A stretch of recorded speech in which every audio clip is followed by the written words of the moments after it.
സന്തോഷത്തിലും സന്താപത്തിലും നാം ഉരുവിടുന്ന വാക്കാണ് ദൈവമേ എന്ന്. എൻ്റെ ദൈവമേ എന്ന് പറയുമ്പോൾ തന്നെ നമുക്ക് ഒരാശ്വാസവും പരിഹാരവും നന്ദിയും ഉൾക്കൊള്ളുവാൻ സാധിക്കും. ദൈവം ഇല്ല എന്ന് മൂഢൻ തൻ്റെ ഹൃദയത്തിൽ പറയുന്നു. ദൈവത്തെ അന്വേഷിക്കുന്ന ബുദ്ധിമാനുണ്ടോ എന്ന് കാണുവാൻ യഹോവ സ്വർഗത്തിൽ നിന്ന് മനുഷ്യപുത്രന്മാരെ നോക്കുന്നു എന്ന് സങ്കീർത്തനം 14 വായിക്കുന്നു.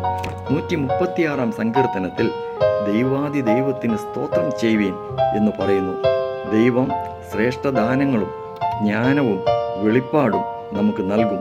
ഒരു നന്മയ്ക്കും കുറവും ഉണ്ടാക്കുകയില്ല. ലോകത്ത് കഷ്ടങ്ങളും പ്രയാസങ്ങളും ഉണ്ടായാലും God has promised a safe landing but not a safe journey. ദൈവമേ, നിന്റെ അറിവാൽ ഹൃദയം നിറയ്ക്കണമേ എന്ന് നമുക്ക് പാടാം.